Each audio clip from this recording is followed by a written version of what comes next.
հայկական ուրեմն գենոֆոնդի ձևավորումը, գենոֆոնդի ես խոսում եմ միայն գենետիկայի տեսակետից, սկսել է մոտավորապես 6000 տարի առաջ։ Մեր գենոֆոնդը գրում է ընդամենը 0.5% արտաքին ազդեցության հետքեր։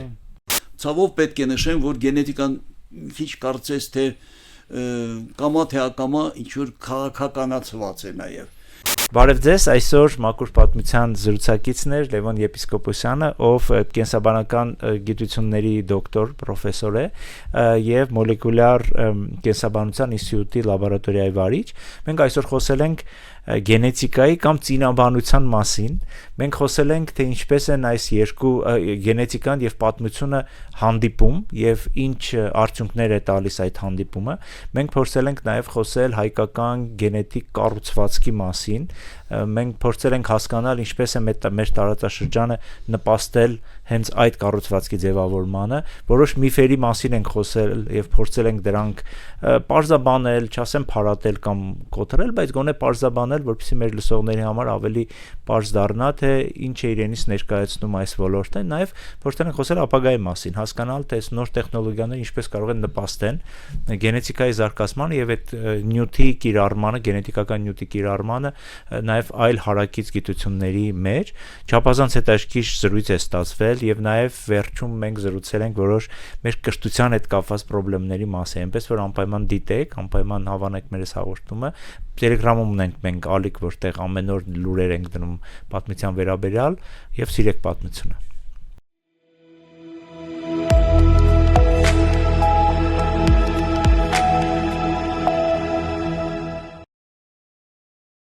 Պարոն Եպիսկոպոսյան, բարև ձեզ։ Բարև ձեզ։ Վաղուց էինք պլանավորում, բայց իմ մեղքով այսքան ձգվեց մեր հանդիպումը, բայց կարծում եմ, որ ձեր թեման այնքան հավերժ թեմա է, որ կարելի է ցանկացած պատմական ժամանակաշրջանում խոսել դրա մասին, որտեղ մի բան է, որ մեր հետ միշտ է, չէ՞, մեր մարդկության հետ, մարդկանց հետ եւ ուզում եմ շատ այսպես պարզ պրիմիտիվ հարցից սկսել, ինչով է զբաղվում գենետիկան։ Գենետիկան զբաղվում է ժառանգաբանությամբ։ Շատ ադուրս գալիս մյուս բառը ծինաբանություն։ Արևմտահայերենում բախտ եմ ունեցել երկու անգամ ելույթ ունենալ Հարկազյան ուրեմն համալսարանում Բեյրութում եւ այնտեղ ես իմանալով որ ժառանգաբանություն բառը այնտեղ կիրառման բանից դուրս է, կիրառումից դուրս է, ես հենց վերցրեցի այդ բառը, զինվեցի եւ աստիճանաբար տենց ձգտում եմ մտցնել նաև մեր բառապաշարի մեջ։ Ծինաբանություն, ծինը, ծիննա, գեննա, ծննդաբերություն, ծնվել, այդ սա հայկական բառը, բոլոր դեպքերում ամենանդեպս մենք օգտագործում ենք դա որպես մաքուր հայերեն եւ ծինաբանություն։ Ծինաբանությունը դա ուրեմն ժառանգության մասին է, ժառանգելու մասին է։ Ինչպես է ժառանգություն, այսինքն կենսաբանական հիմքը, կենսաբանական նյութը ազդում մեր կյանքի բոլոր դրսևորումների վրա, այդ դա է դա։ Եվ դա վերաբերում է եւ մարդուն, եւ կենդանիներին, վերաբերում է բույսերին, այսինքն ամբողջ կենսաբանական բազմազանությանը։ Այդ է։ Ինչ ճանապարհներով, ինչ մեխանիզմներով եւ ամենակարևորը երևի այն ինչ որ ունի ամենամեծ կիրառումը դա իհարկե բժշկությունն է։ Եվ բժշկության մեջ, այսինքն կան նաև եզակի, այսպես կոչված, այսպես են ասում, եզակի հիվանդություններ, որոնք ժառանգական հիվանդություններ են, Հայաստանն էլ, հայերն էլ ունեն իրենց բնորոշ հիվանդություն, որի դեմ պայքարում ենք եւ պայքարում են նաև գենետիկների միջոցով, ծինաբանների միջոցով, հա։ Բայց այսօր մենք խոսել ենք շատ պատմության հետ կապված իր առնչությունների, փաստորեն դա այսպես սահմանային մի գիտություն է, որը եւ պատմություն, քանոր ժառանգականությունը դա պատմություն է վերջին հաշվով, հա, բայց միաժամանակ նաեւ կենսաբանության, հա, ճիշտ եմ հասկանում, այդ երկու գիտությունների արանքում կարող ենք տեղավորել այն նյութը, որ այսօր խոսում ենք։ Էլի, որպեսզի, ասենք, պարզ լինի բոլորին, նաեւ առաջերտին ոչ մասնագետներին, գենետիկան դա մի տեքստ է, որը գրված է, բայց գրված է ամենակարևորը ոչ թե մարդու կողմից, այսինքն այնտեղ չկա ոչ մի կողմնակալություն չկա, այնտեղ չկա ինչ որ հատուկ, ասենք, միտումնավոր, հա, նախորոք պատրաստված ինչ որ շեղում, այդպիսի բան չկա, այսինքն դա այն տեքստն է, որը գրվել է, չգիտեմ, միլիոնավոր տարիներ առաջ, գրվել է եւ անցել է այդ տարիների ընթացքում անցել է մեզ որոշակի փոփոխություններով եւ մենք դա ժառանգել ենք մեր ծնողներից, այսինքն նայեք, մեր ծնողները ժառանգել են իրենց ծնողներից եւ այդպես շարունակ եւ դա նշանակում է, որ գենետիկան, այսինքն այն տեքստը, այդ տեքստը փաստորեն կարող է ծառայել որպես ընտանիքում դուք երբեմն ֆոտոներ ունեք, չէ՞, լուսանկարներ ունեք եւ ընտանիքում դուք բան ունեք ձեր, ոչ բոլոր ընտանիքները ունեն նաեւ իրենց տոհմածառը ունեն, այ գենետիկան փաստորեն իր մեջ ամփոփում է այդ ամեն ինչը եւ նույնիսկ լուսանկարները, այսինքն գենետիկայի միջոցով մենք կարող ենք, եթե ունենանք մեր նախնիների գենետիկական տվյալները, մենք կարող ենք ասել, որ ասենք նրանք աչքի գույնը ինչպիսին է եղել, մաշկի գույնը ինչպիսին է եղել, նույնիսկ հասակը կարող ենք ասել եւ այդպես շարունակ, այսինքն դա շատ օբյեկտիվ ինֆորմացիա է, տեղեկություն է դա, որը աղավաղելը շատ դժվար է, նույնիսկ անհնարին է։ Իսկ միջև որ մակարդակը զուտ մենք խոսում ենք ֆիզիկականի մասին, աչքի գույն, մազերի տեսակ, հիվանդությունների հակվածություն, կամ հիվանդություններ, թե մենք խոսում ենք նաև այլ գծերի, բնավորություն, չգիտեմ, հակվածություն, այս կամ այն բառնի։ Կուզենայի այդ հարցն է քննարկի։ Այդ հարցը այսօր ամենաերևի ցավոտ հարցն է։ Վերջերս մի քանի տարի առաջ շատ լավ գիրք լույս տեսավ, կոչվում է Genetic Lottery։ Եվ շատ լավ մասնագետ է գրել, շատ լավ մասնագետ։ Գենետիկ վիճակախաղ, հա։ Վիճակախաղ, վիճակահանություն, վիճակախաղ, այսինքն ում բախտը ինչպես է բերում։ Կա ընտանիք, որտեղ շատ, ասենք, երկու եղբայր են, երկու քույր են, կարևոր չի, երկու քույր եղբայր։ Մեկը հանճար է, մեկը կամ շատ տաղանդավոր է, մյուսը կարող է, ասենք, տառապի շիզոֆրենիայով։ Ինչու՞մն է բանը, կարծես թե ընտանեկան պատմության մեջ այդպիսի երևույթներ չի եղել, չի գրանցվել, իսկ եղբայրները նույն ծնողներից փաստորեն ժառանգել են տարբեր հավաքածուներ, այսինքն լոտարի է, այսինքն վիճակախաղի բանը երևույթը միանգամից երևում է, եւ այստեղ այսօր ամենաթեժ ոլորտն է, թեժ, այսպես ասած, քննարկվող ոլորտն է, եւ այդ ոլորտը չնայած դժվարություններ կան այդ ոլորտը զարգացնելու, քանի որ պատկերացրեք դու պետք է կարողանաս դա թվային ձևով ներկայացնես, ով ինչքանով տաղանդավոր, մյուսը ինչքանով, այսինքն դու պետք է այսպես, որը կոչվում է կվանտիֆիկացիա, այսինքն դու պետք է դրան ինչ որ բան անես, թվային ձևով ֆորմալիզացնես, որակես, ինչը դժվար է, քանի որ ասենք մի դպրոցը կարող է մի ձևով անի, մյուսը ուրիշ ձևով անի, եւ համաձայնության շատ դժվար են գալիս, քանի նախ եւ առաջ այդ դպրոցների, այդ լաբորատորիաների խմբերի քանակն է փոքր, եւ այդպիսի գրքերը, որոնք որ իհարկե այդպես առաջընթաց են ձևավորում, դրանք շատ մեծ դժվարությամբ են ընդունվում հանրության կողմից, քանի որ սովետի ժամանակ է շատ լավ հիշում եմ, էլի կար այսպիսի թեժ քննարկում կար այդ թեմայի 70-ական 80-ականների սկզբում եւ այնտեղ ասում են չէ, ոնց թե միայն լավ մտնոլորտում, սոցիալական մտնոլորտում պայմաններում կարող է ձևավորվի, ասենք, շատ լավ բնավորություն եւ տաղանդ եւ այլ, այսինքն բնատուր բանը այդ նրա ուրեմն էությունը հերքվում էր, այո։ Հա, բայց երևի ինչ որ մեջտեղում է, էլի, ինչպես եւ շատ բաներ։ Սովորաբար այսպես է, տարբերության մասին է խոսքը։ Եթե մենք վերցնենք տարբերությունը, դժվար է դա, փորձեմ այսպես ասած, մաչելի ձևով։ Մեր տարբերությունը, մեր բազմազանությունը ըստ բաների, մեր ունակության, չգիտեմ, մեր տաղանդի եւ այլ առումով, դա մոտավորապես 40%-ով է պայմանավորված գենետիկայով։ Հա։ Այն 60%-ը դա իհարկե ազդեցությունն է միջավայրի, որտեղ մտնում է եւ ընտանիքը, եւ չգիտեմ շրջապատը, եւ պայմանները, սոցիալական, ինչպես է սնվել, ինչպես է որտեղ է սովորել, ինչպես է սովորել, բայց այդ 40%-ը շատ կարեւոր է։ Դա այն տոկոսն է, որ չի շեղվում, դա այն սյունն է, որի վրա նստած է։ Այն 60%-ը փոփոխական են նրանք։ Իսկ այդ 40%-ը, այսինքն եթե լոտարիա շահելա, Այսինքն այդ նախնական պայմանները, այո, մարդիկ կան նույն այդ վիճակախաղը շահում են, այդ գումարը դնում են բիզնեսի մեջ եւ միլիոնատեր են դառնում, մարդիկ կան այդ գումարը ծախսում են նույն ամենաճիշտը հետեւյալն է, եթե դու շահել ես, այլևս չպետք է խաղաս։ Եվ պետք է համարես, որ դա այն բանն է, որը ոչ փոփոխական է քո համար, կայունն է։ Այո, մի բան էլի, երբ որ պատմականից սկսեցինք, ինքը գենետիկան բավական երկար կապվում էր շատ վատ մի նախադեպի հետ, վատ ժամանակաշրջանի, նացիստական Գերմանիայում անցկացվող փորձերի, չէ, որովհետև այնտեղ մարդիկ իրոք տարված էին, իրենց թվում էր, որ հնարավոր է ստեղծել այդ հատուկ մարդու արիացու գենը եւ մակրել ճիշտ է, դա ցավոք երևի ամենատխուր էջերից մեկն է պատմության, երբ գիտությունը կարծես թե սկսեց սատարել ֆաշիզմին։ Ну, այստեղ ուղղակի բանի համագործակցության մասին չի, ուղղակի ֆաշիստական Գերմանիան կարիք ուներ իր քայլերը ինչ որ համահունչ դարձնել գիտության հետ, արդարացնել, այսինքն դրանք պետք է գիտական հիմք ունենան, հիմնավորեին, եւ այդ հիմնավորում են դրանք կար մի հատ ռումինացիներ, ինչքան հիշում եմ, Կոսինա ազգանունով,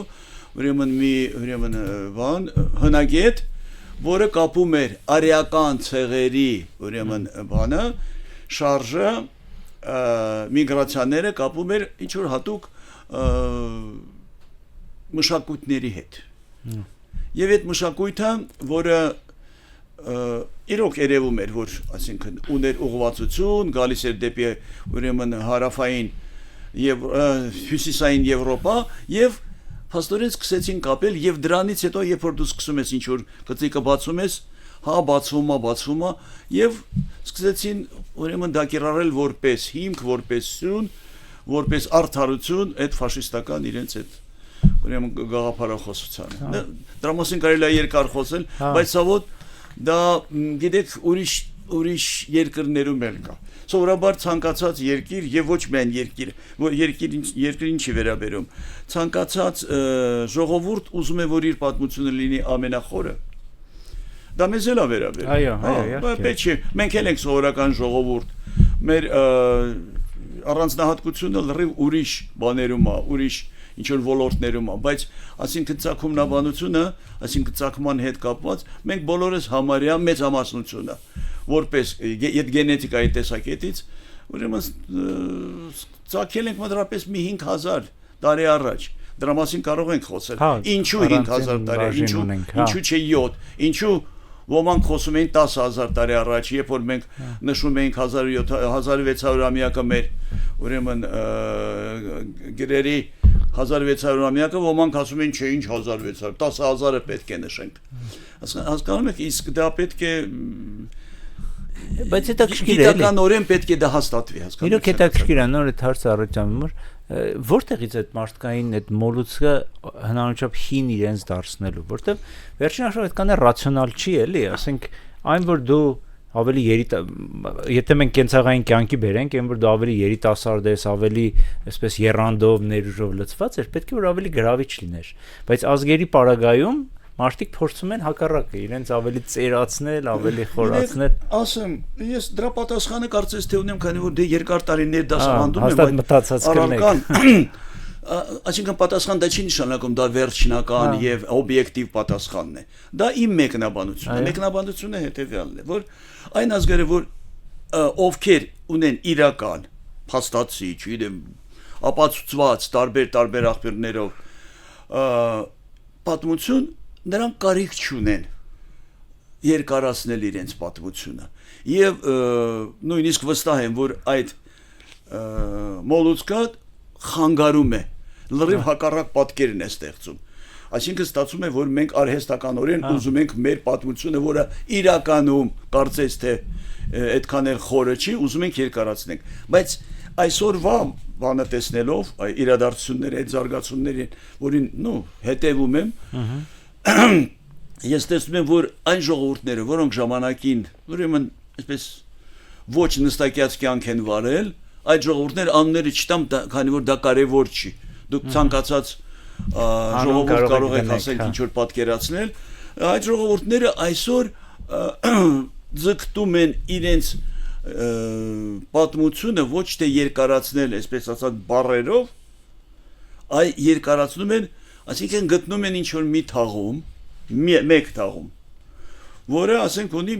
ասենք, 3000, 4000 թող տարվա լինի, պատահական թաղում, քանի որ թափառող ժողովուրդ են եղել նրանք, ցեղատեսակներ են եղել, ցեղեր են եղել, եւ այդ ցեղերը դրանք պարզավոր կանոնավոր թաղումներ չեն ունեցել, գերեզմանատներ չեն ունեցել։ Եվ պատահական երբ որ գտնում են մեկին, եւ ինչքան խորն այնքան, այդպես ասած, ուրախալի իրենց համար եւ փորձում են այդ մարդուն, որը պատահական է, կարող է եկվոր լինի ինչ, այդ մարդուն ներկայացնել որպես իրենց նախահայրը։ Հասկանում եք, եւ այսօր նրանք ծախսում են շատ մեծ գումարներ, ես ուղղակի գիտեմ որտեղ են այդ աշխատանքները իրականացնում Եվրոպայում, ինչ մեծ գումարներ են ծախսում, քանի որ պատկերացրեք թափառող ուրեմն ցեղերը նրանք երբեք 2 մետր խորությամբ փոս չեն փորել թաղման համար։ Այսինքն դա եղել է մակերեսային, իսկ դա նշանակում է ուղղակի մի քանի մանրամասներ, որ պարզ լինի։ Իսկ դա նշանակում է, որ աճյունը գտնվել է շատ վատ, ոչ բարենպաստ պայմաններում եւ դնթեն քայքայվել է։ Ջուրը, չգիտեմ, տաքությունը, ծրտարությունը եւ այլ։ Ամեն ինչը բոլորը այսպես խառնել են, ազդել են բացասաբար եւ այնտեղից դնթեն անջատելը շատ դժվար է եւ շատ թանկ է։ Բայց նրանք պատրաստ են շատ մեծ գումարներ ծախսել, միայն թե ապացուցվի այն կանխավարկածը, որ իրենք արդեն իրենց գլխում ունեն եւ ստեղծել են, այսինքն իրենք դա անում են ոչ թե ճշմարտությունը իմանալու, այլ դա հարմարեցնելու իրենց այո, այսինքն սկզբից իդեան, գաղափարը, որը որ չգիտեմ, փուչ հիմքի վրա է դրած, այդ գաղափարը պետք է նյութական ձևով ներկայացնել, որը լրիվ հակագիտական է, գիտությունը հակառակ կողմից է գնում, գիտությունը ունի վարկած, որի բանը ճշտկրտմանը գնում է, ոչ թե ունի պատասխան։ Եվ դու հավասար ձևով պետք է պատրաստ լինես, որ քո վարկածը կամ պետք է հերկվի, կամ պետք է հաստատվի։ Հերկվող վարկածը նույնչափ արժեքավոր է, ինչքան որ հաստատը։ Լրիվ եւ գիտնականը ինչպես, լավ ասացվածքայի միջի դա, որ գիտնականը պետք է ոչ պակաս մակարդակով հրճվանք հապրի, երբ որ իր փորձը բացասական է եւ ապացուցում է, որ դա բացասական է, այսինքն իր վարկածը բացասական է։ Դա էլ է ձեռք բերում, դա էլ է նվաճում իհարկե։ Մենք այսինքն այսքան ժամանակ որ խոսում ենք նաեւ հնագիտության մասին։ Այսինքն երևի ամենամոտը հնագիտությանն է, չէ՞, գենետիկան, ու ուզում եմ հասկանամ ինքը ընդամենը մի գործիք է, որ կիրառում են նաեւ հնագիտության մեջ, թե ինքը այն վերջնական ճշգրտման հարց է լուծում, էլի։ Շատ դիպուկ հարց է, ինչու, քանի որ միշտ չի որ ասենք պատմությունը, վերցնենք մի հատ բանի տեսակետից, ասենք հնարավորությունների տեսակետից։ Պատմությունը գործ ունի գրավոր նյութի հետ։ Գրավոր նյութը ամենախորը 4-5000 տարվա է։ Երբ որ ընդ որում այդ գրավոր նյութը միշտ չի որ ունի տեղեկություն, միշտ որ ունի հնարավորություն, ասենք մեզ դա ինչ որ տեղեկություն ցակման վերաբերյալ։ Առաջի գրավոր նյութը եղել է առևտրի մասին։ Դրանք պոեմներ չեն եղել, դրանք սիրո քնարերգություն չեն եղել, դրանք ինչ մեկը մյուսին, չգիտեմ, պարտկով այսքան ծորեն ատվել եւ այլ։ Եվ այսինքն դա շատ կարևոր հանգամանք է եւ մենք պետք է հասկանանք, որ երբ որ մենք խոսում ենք 4-5000 տարվա, նույնիսկ ավելի մոտ մեզ, ուրեմն բաների մասին, տեղեկության մասին գրավոր, դրանք ցակումնաբանությանը չեն վերա։ Նույնիսկ Հերոդոտոսի տվյալները ավելի շատ երևակայական են, երբ որ կարդում ես, տեսնում ես, չգիտեմ, 1 աչքանի, 3 աչքանի եւ այլ, չգիտեմ, այն ժողովուրդները, որոնք չգիտեմ ինչ տեսք ունեն եւ այլն, քանի որ դա ուղղակի ֆանտազիաներ են, դրանք երևակայության հետ կապված բաներ են, այսինքն ցանկացած գիտություն պետք է մի սկզբունք ունենա, որ քո տվյալները, քո, չգիտեմ, եզրակացությունները պետք է որ վերարտադրվեն։ Վերարտադրությունը դա շատ կարևոր է, որպեսզի ուրիշները նույնիսկ շատ տարօրինակ բան կան ուրեմն Նոբելյան մրցանակակիրներ, բաները փորձերը առ այսօր դեռ չեն կարողանում վերարտադրել, այսինքն դա ստացվում է որ այդ փորձերը եղել են այսպես ասած ոչ օբյեկտիվ փորձեր են եղել, այդպիսի դերներ կա, իսկ ինչ վերաբերում է եւ այստեղ բարձա որ մի բան էլ մի հանգամանք էլ որը շատ կարեւոր է, շատ հաճախ պատահում է որ պատմությունը, այսինքն այն փաստերը որ գրվել է ժամանակին, գրի արվել եւ հասել է մեզ, դրանք եղել են թելադրված, դրանք եղել են պատվիրված, ուրեմն Ֆլորենցիայի պատմությունը գրել է Մակիավելին, բայց Մակիավելին գրել է պատվերով Սֆորցայի, այսինքն դա եղել է պատվեր, եւ այդ պատվերը շատ ակնհայտ երևում է, երբ որ ինքը մեծարում է, այսինքն բանին, այդ իշխանին եւ ոչ մի, ասենք, հարգանքի, ասենք նշաններ չկան ուրիշների վերաբերյալ, որոնք ոչ պակաս, ասենք, ազդեցություն են ունեցել, ներդրում են ունեցել, ասենք Ֆլորենցիայի կայացման, զարգացման եւ այլն։ Դա շատ կարեւոր է, այսինքն օբյեկտիվության պակասություն է։ Բանի, այսինքն կտրտված են օբյեկտիվի բան։ Գենետիկայի հարցն էլ բանն էլ հնագիտությունը կապված է նրա հետ, որ շատ դժվար է հնագիտության առարկաները, այսինքն ձեռք բերված պեղանյութը, շատ դժվար է կապել այս կամ այն էթնիկական միավորման հետ։ Այդ դա է դժվարը։ Եվ այստեղ գալիս է գենետիկան։ Ինչ որ լեզվին, ինչը վերաբերում է լեզվին, այստեղ պարզա որ լեզուն կարող է նաև փոխվի։ Մեր հարևանները լեզուները փոխել են։ Այսինքն Թուրքիայում մի քանի անգամ 1000 տարի առաջ չեն խոսել թուրքերեն։ Երբ որ ներխուժեցին թուրքախոս ցեղերը, դրանից հետո սկսեց։ Այսինքն նույն բանը Ադրբեջանը մեր, ասենք Բաքվի Ադրբեջանը, նույնը Պարսկաստանի հյուսիսը, Ատրպատականը։ Չէ՞ որ 1000 տարի առաջ այնտեղ ուրիշ լեզուներ են եղել, որն են եղել թող մասնագետները ասեն։ Բայց եւ այստեղ մենք պետք է պատասխանենք մի հարցի, որը իսկ գենետիկորեն, կենսաբանորեն ովքեր են եղել, արդյոք դրանք եղել են մեր նախնիները, արդյոք կա շարունակականություն։ Այդ հարցին ենք պատասխանում եւ այդ հարցի պատասխանը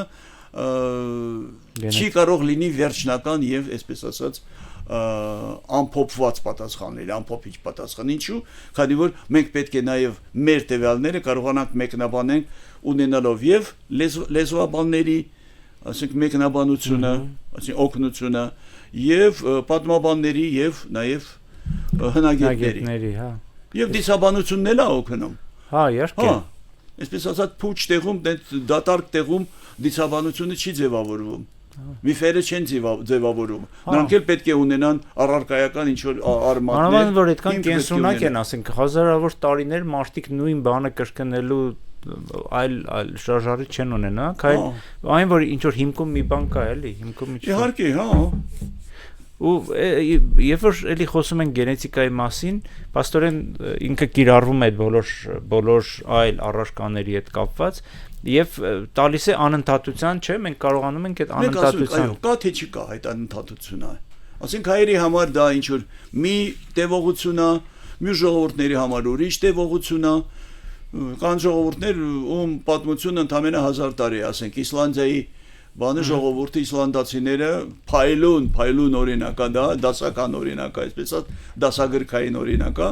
որ ունեն, ասենք 1000 տարվա պատմություն եւ նրանց նախնիները եղել են ընդամենը 1000 հոգի մոտավորապես։ Եվ այդ 1000 հոգին դա նշանակում է, որ այսօրվա ամբողջ իրենց բնակչությունը, որը կազմում է մոտ 400,000 մարդ են, նրանք բոլորը ազգակիցներ են, հայրենակիցներ են, բոլորը։ Եվ այնտեղ մի բան էլ կա, որը կարծում եմ էլի հետաքրքիր կլինի, այնտեղ ամուսնանալուց առաջ երիտասարդները, այսինքն զույգը, որը պետք է ընտանիք կազմի, նրանք անպայման պետք է դիմեն հատուկ ինչ որ մի ծառայություն կա այնտեղ, ծագումնաբանության հետ կապված, որ այնտեղից ստանան ուրեմն ինչ որ մի տեղեկանք, որտեղ նշվում է ինչ գենետիկական կապ ունեն նրանք մեկը մյուսի հետ, որպեսզի խուսափեն տարբեր ինչ որ հիվանդություններից իրենց ժառանգների համար։ Դա շատ կարևոր բան է, որ ես կարծում եմ, որ Հայաստանում էլ դա պետք է կիրառվի որոշ չափով, հատկապես այն ընտանիքների համար, ովքեր ունեն իրենց ընտանեկան պատմության մեջ ունեն այդպիսի դեպքեր։ Եվ փաստացի, եթե մենք ես ճիշտ եմ հասկանում, որ փաստորեն մեր գենետիկական այդ չգիտեմ ոնց ասեմ, էլի, քանի որ մասնակից չեմ, չընկերվի, գենետիկական ինֆորմացիան, հա, տեղեկույթը մեր եւ ասենք այս տարածքում ապրող բրոնզե դարյան մարդունը, չասեմ նույնն է, բայց շատ նման է, մոտ է։ Նայեք, դա շատ կարևոր հարցերից մեկն է, շատ ամենա ուժ կարևոր հարցերից մեկն է եւ այդ հարցի պատասխանը պետք է զգուշավոր պետք է մոտենաս այդ հարցի պատասխանին եւ շատ նրբանկատ։ Ինչ է դա նշանակում, որ հապչեպ ձևով դա անել, դա նշանակում է, որ դու շատ բարձր հավանականությամբ կարող ես սխալվես, հետո այդ սխալը ուղղելը շատ դժվար է լինելու, շատ դժվար է լինելու։ Թեման գրավիչ է, այնքան շուտ կտարվի։ Կպցրած է լինելու եւ ասենք դրան հերքել, փորձել ինչ որ հանել, այդ սոսինձով ուժեղ կպցրած, քանի որ դա արդեն լույս է տեսել, տարածվել է, շրջանառության մեջ է մտել գիտական եւ դրա համար բերեմ մի օրինակ, անցյալ տարի ուղիղ, հա, անցյալ հունվարին լույս տեսավ մի հոդված, որտեղ մենք գրեցինք մեր ծագման մասին։ Երկար տևեց 6 տարի, ասինքն այդ հոդվածը պատրաստելու, կարծիքներ հավաքելու, տարբեր տեղեր ուղարկեցինք, ինչ որ երկու տեղ ասացին, որ սա մեր ոլորտը չի, միտեղ մերժեցին։ Մենք գիտենք պատճառները։ Չէ, վերջ-վերջո տպեցին շատ հեղինակավոր, ասենք մի հանդեսում, որը որ մեզ համար պատիվ էր այնտեղ տպվելը։ Ընդ որում պատիվ էր, դրանից շատ ենք տպվել, դա չի, բայց կարևորը այն է, որ միայն հայկական հոդված, այսինքն հայկական միայն մեր գենետիկական կառուցվածքի, մեր գենետիկական պատմության մասին հոդված, որը միշտ չի, որ մենք ստացվում է, որ մենք կարողանանք շատ բարձր մակարդակով դա ուրեմն լույս տեսնի։ Միշտ չի դա։ Քանի որ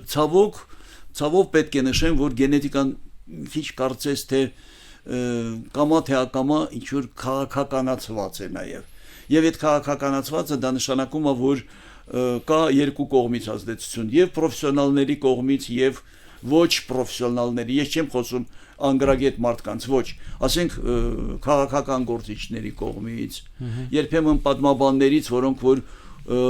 ծառայում են քաղաքականությանը, այդպիսի բաներ կա եւ էլի ուրախությամբ կարող եմ նշել, որ մենք կարողացել ենք մեծ բախտ է վիճակվել խուսափել այդ ազդեցությունից, էլի դա շատ կարևոր է։ Հա, եւ հաջորդ հարցը տրամաբանական պետք է հետևեր այդ հոդվածի մասին, երբ որ խոսեցիք, հիմա մենք եպա ձևավորվել այն էլի ես տեսեք հատուկ փորձում եմ ընտրեմ բառեր։ Այն կոդը, որը այսօր մենք անվանում ենք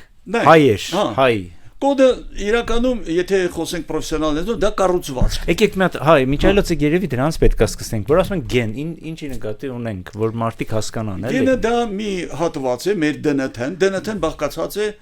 մոտավորապես 3 միլիարդ 100-200 միլիոն տարրերից, այսինքն ինչ որ այդ եւ դրանք եւ ֆիզիկական,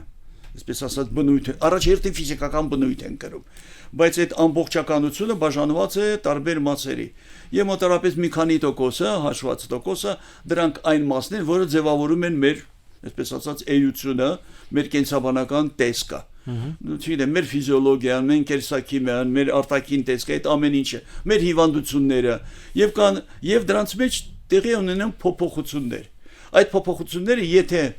դու գտնվում ես սահմանափակ տարածքում, մեկուսացված ավելի ճիշտ տարածքում, եթե ամուսնությունները իրականացնում են միայն այդ տարածքում երկար տարիներ, հազարամյակներ, ապա այն փոփոխությունները, որոնք կոչվում են մուտացիաներ, այդ փոփոխությունները կուտակվում են միայն այդ ոլորտում, այդ տիրույթում են կուտակվում, այդ բազմության մեջ։ Եվ պարզա, որ դրանք եզակի երևույթներ են։ Այդ եզակի երևույթը չի կարող նույն ձևով տեղի ունենա, ասինքն հարևան ժողովրդի մոտ, որը նորից մեկուսացված է։ Այսինքն նա գենետիկորեն մեկուսացված լինելու, նա այդ բանը չի ուրիշ մուտացիաներ։ Եվ գենետիկան թույլ է տալիս այդ մուտացիաների հիման վրա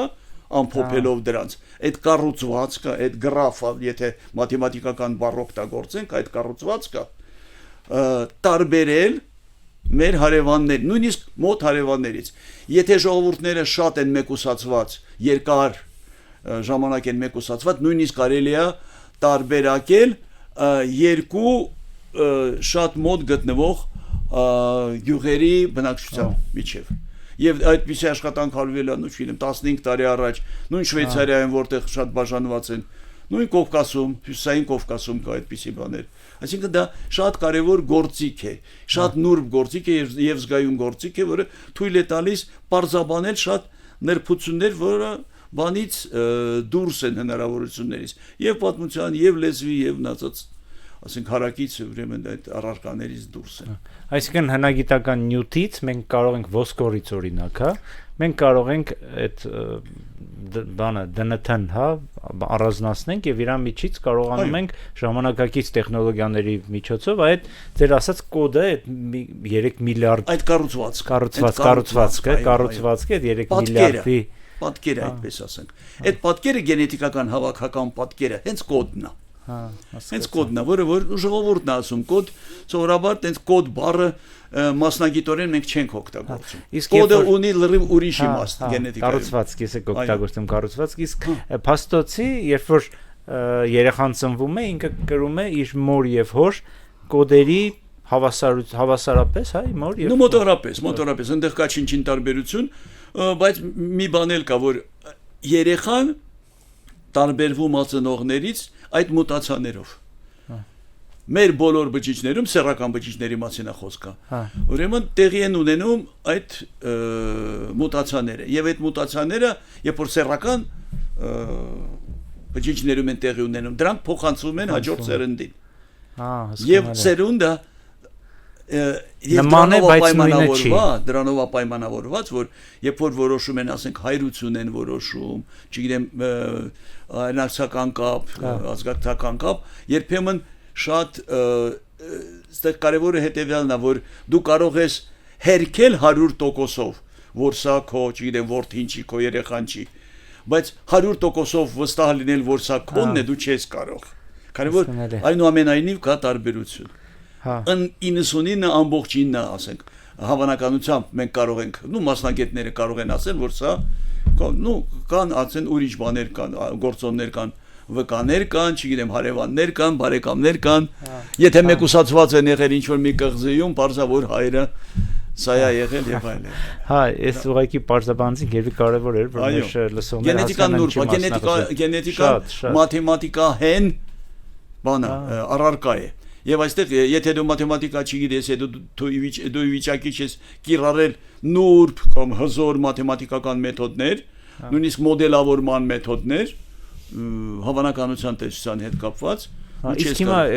էլի նոր հարց ծնվեց, իսկ հիմա այդ արհեստական բանականության գործիքները օգնում են, հա, գենետիկան։ Արհեստական բանականության գործիքները օգնում են եւ կարելի ասել հետեւյալը, որ արդեն կարելի է դա վստահորեն ասել, որ արհեստական բանականության գործիքը այսօր օգնում է բժշկական գենետիկայում։ Այսինքն նա ի վիճակի է այդ գործիքը, ի վիճակի է տարբեր հնարավոր փոխազդեցություններ քննարկի, դիտարկի եւ եզրակացության գալ այս կամ այն կերպով։ Մեր գործում, այսինքն ես էլ եմ օգտագործում արդեն մի 2-3 տարի է երևի, չէ, հա 2-3 տարի է, եւ իմ բոլոր ուսանողներին էլ եմ արդեն ոչ միայն ասենք թույլ տալիս, ժամանակին ես թույլ չտալիս, որ նրանք ասենք բանը թարգմանությունը անեին Google գործիքով, ես ուզում եմ որ իրենք ավելի շատ ուրեմն ընտանան այդ գործում, բայց այսօր ես ուղղակի հորդորում եմ իրենց եւ ասում եմ գնացեք օգտագործեք ուղղակի ժամանակի առումով դա գործիք է ժամանակին մենք անպայման մեր աշխատանքը պետք է կամ ձեռքով գրենք կամ պետք է գրամեքենայով այսինքն դա գործիք է եւ գնալով ուղղակի այդ ասպարեզը ավելի լայնանալու ավելի խորանալու եւ մենք պետք է ուղղակի համակերպվենք դրա հետ եւ պատրաստ լինենք ճիշտ է եթե կա գործիքը հիմարություն կլներ ուղղակի չկիրառել պայքարել դրա դեմ Հայաստանը դեռ շատ հետ է Այդ գործիքում ընդհանրապես այս մասը, այս արևելյան մասը, հետ սովետական բանի, այդ տիրույթի, մենք դեռ հետ ենք եւ մենք պետք է եւ շատ ուրախ եմ, որ Հայաստանում այդ ոլորտը կարծես թե պետք է շատ արագ զարգանա։ Հա, այդ մեծ համակարգիչը, որ գնել են, հուսով ենք դա կօգնի։ Եվ շատ կարևոր է, որ Երևանում չի, Երևանից դուրս է, ինձ համար դա կարևոր է։ Չպետք է կենտրոնացնել։ Աբովյանում չէ՞ ոնց որ։ Հրազդանում պետք է լինի։ Հրազդանում պետք է լինի։ Հա, ելի վերադառնալով ձեր այդ հոդվածին, որ դուք նշեցիք, հիմա ի վերջո ինչա ցույց տալիս գենետիկան, ինչքան ժամանակ է։ Գենետիկան, եկեք մի բան դերեմ։ Չնայած մեկ ինչ առաջացիկ։ Սկսում է իր կազմավորումը այն դեպքում, երբ որ նա ապրում է մի տարածքում։ Այդ տարածքը պետք է լինի մեկուսացված։ Ինչ որ ես ասացի, դուք պետք է, այսինքն ժողովուրդը, երիտասարդները պետք է ամուսնանան այդ տիրույթում։ Երիտասարդները ամուսնանալու համար պետք է ծանոթանան մեկը մյուսի հետ։ Ճանաչեն մեկը մյուսի հետ, այսինքն պետք է խոսեն նույն լեզուն, լեզուն պետք է։ Այսինքն տարածքը եւ լեզուն ամենակարևոր, ամենակարևոր, դա կարելի է նույնիսկ ոչ թե ապացուցել, դա կարելի է ուղղակի այսպես ենթադրելով կան այն համոզմունքի, որ դա իրոք այդպես է, ուրիշ ճանապարհ չկա, այստեղ չկա, այսպես ասած, ալտերնատիվա չկա, այսպես ասած։ Եվ այստեղ կա նաև երրորդ գործոնը հետևյալն է, երբ որ դու երկար տարիներ ապրում ես, ուրիշների հետ չես շփվում, հոմո ձևավորվում են նաև ավանդություններ, չէ՞։ Դրանք կոչվում են ժառանգություն, պատմամշակութային ժառանգություն։ Քո օրորոցային է, որը քեզ երգել է քո տատիկը, մայրիկը կամ չգիտեմ մորաքույրդ կամ լսել ես, դա արդեն այն տարերն են եւ չգիտեմ այն հեքիաթները, այն չգիտեմ ամեն ինչ, այսինքն ամեն ինչ, պատկերացումները կապված են խրատները, որը դու լսել ես, բարու եւ չարի նկատմամբ, ամեն ինչի, այսինքն այն բարոյական մթնոլորտը, որը քեզ ձևավորել է, դա ոչ միայն բարոյական է, դա պատմամշակութային է, քանի որ դա երկարատև է եղել, եւ բացի դրանից ինքը ձևավորել է մշակույթը։ Մշակույթն էլ է ժառանգվում, բայց մշակույթը ժառանգվում է ոչ թե գենետիկորեն, այլ մշակույթը ժառանգվում է արդեն սոցիալական ճանապարհներով, այսինքն ժառանգությունը փոխանցում է եւ անպայման չի, որ ծնողներից երեխային ինքը կարող է նաեւ հորիզոնական ձևով լինի։ Դու կարող ես քո քույր եղբայրներից վերցնես, կարող ես քո հասակակիցներից վերցնես որոշ, ասենք, ավանդություններ, որոշ, ասենք, սովորություններ։ Դա էլ է ժառանգություն, եւ ի տարբերություն դա ոչ թե այսպես ուղղայած է, այլ հորիզոնական է։